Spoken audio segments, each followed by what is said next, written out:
Hey, it's Ducky, and today we are back in the How Much Art Can You Make prompt book by my lovely friend Chantal Arts.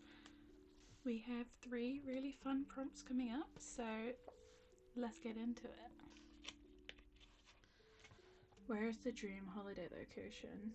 Create it here and one day it will come true. So this makes me think of postcards that you'd get from different holidays. So I drew this sketch earlier and let's get into it. The first postcard is from Cologne Cathedral.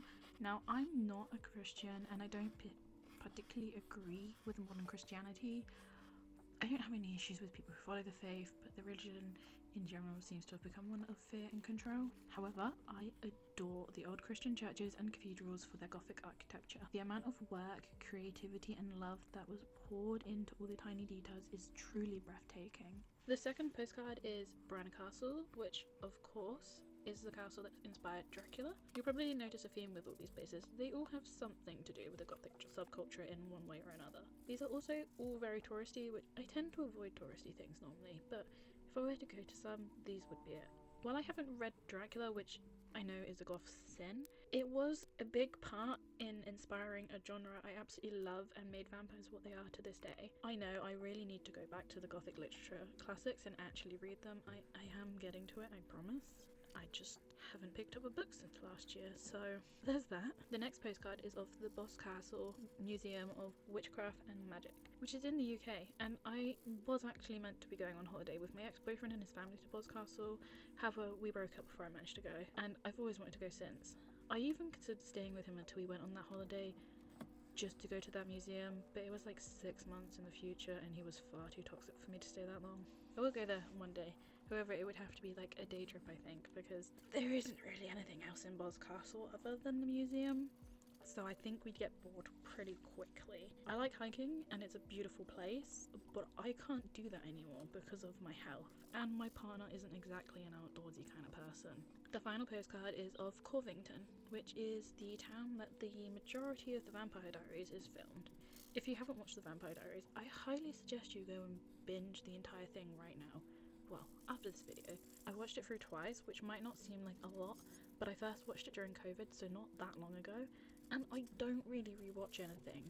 There's so many things that I haven't seen yet that I want to watch. It feels like a waste to go back and watch something that I've already seen. I haven't been the same since I watched it, to be honest. It was fundamental in my character development. I love Damon.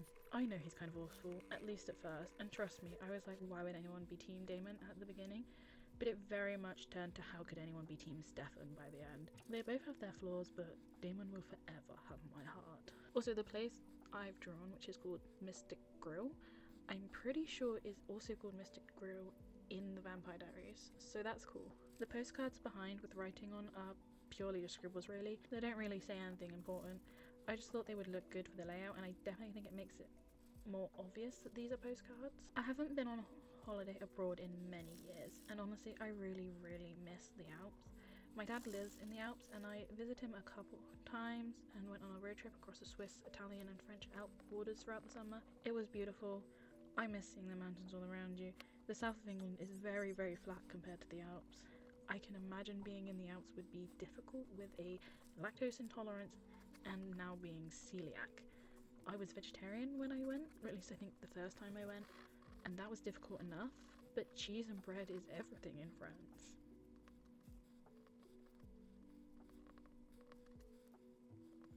Okay, I'm in love with how these have come out, so let's stick them in.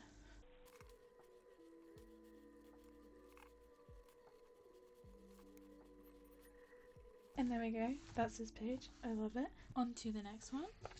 What makes you nostalgic? Is it an object or maybe even a song? I think everyone's seen the 2016 nostalgia going around, so I drew this. Let's get into it. So, 2016 nostalgia. I was very much in the Tumblr grunge emo phase and wanted to take all the Tumblr pictures at that point. I had to look through my photos and here's a few of them. To be completely honest, these photos actually range from 2014 to 2017, which is ages 13 to 16, but they all have the same kind of vibe. I look back at these photos with nostalgia but also sadness. The girl in those photos was trying so hard to seem cool and fit in. She couldn't understand why she could never fit in. These photos show off confidence I never actually had and hid the truth of self-harm, eating disorders and suicide attempts. I didn't know then that I was doing neurodivergent. If she could see me now, with the clothes I own, the makeup looks I can do, the emo boy that is my partner, and the art I make, the fact that I'm going to buy a house, she'd never believe it. For the art, I was trying to draw myself in the main two different aesthetics I used to wear, which is the more traditional emo with the ripped jeans and the flannel and the band t-shirt, and then the slightly more gothic leaning outfits with the skirts and the tights and the crop tops. But then I got really hooked on the idea of doing one with emo hair, which I was never able to really do, or at least I didn't think I could do back then because I had curly hair.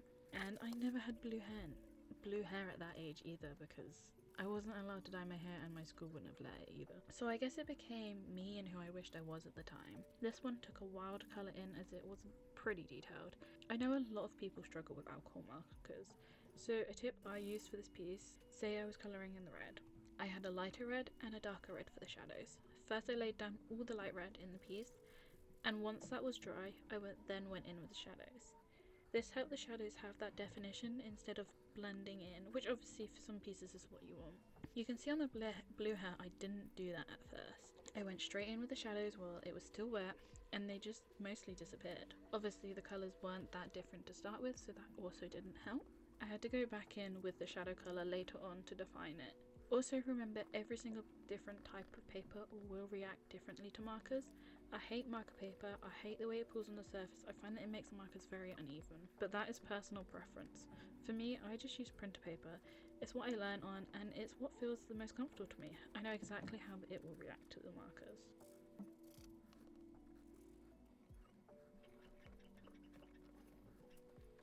Okay, so that's all coloured in. Now let's cut it out and stick it in.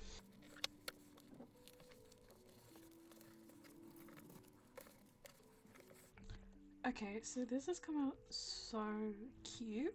I like how this side is kind of like a 2016 startup kit, at least for me. And then these came out really good too. So anyway, on to the next one.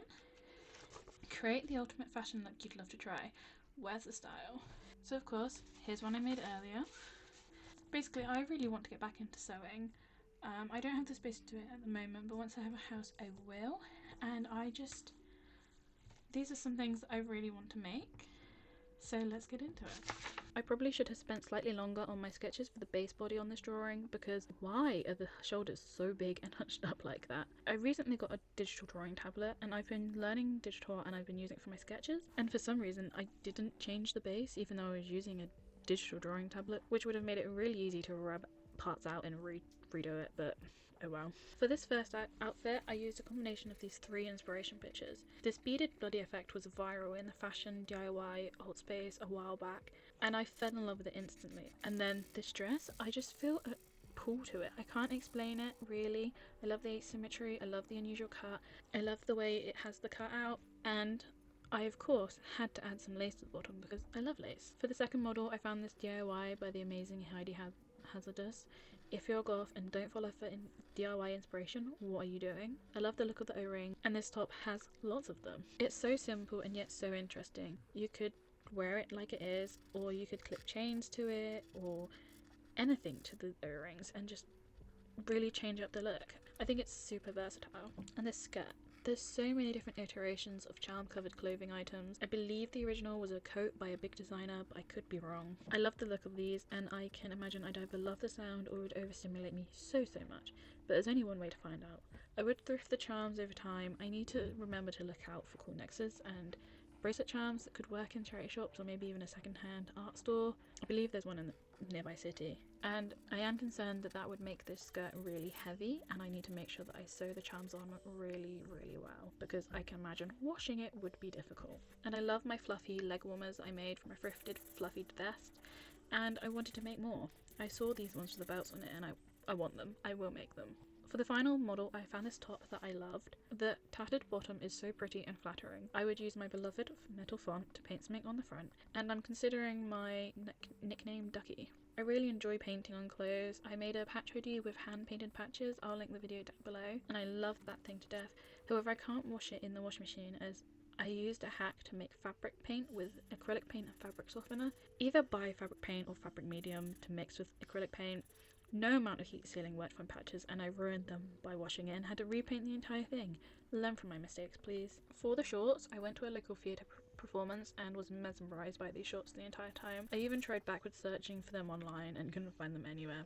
So I want to try making them. I don't even have good inspiration photos, they're all pretty blurry, so this is the best I've got. As I said before, I love my leg warmers and I really want to make some pretty lace ones. Kinda a combination of these leg warmers and this lace / tulle skirt. I think they would be relatively easy to make as well. Okay, they all kind of look a bit like He-Man, but they're done, and let's get them stuck in.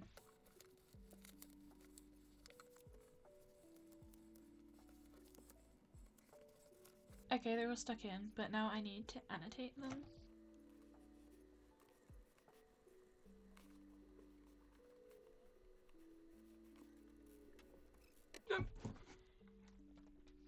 Hi, meow. You have a guest star in your video. Yeah. Cantos.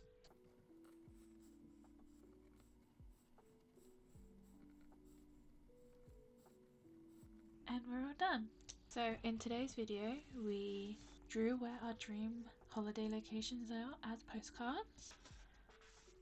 We looked back at 2016 nostalgia and recreated some fashion. Let me know what was your favourite prompt in this video. I think mine has to be the 2016 nostalgia page. Thank you for getting this part in the video. If you're still here, let me know by leaving a camera emoji in the comments section. Thank you for watching, and I hope to see you in the next one. Bye!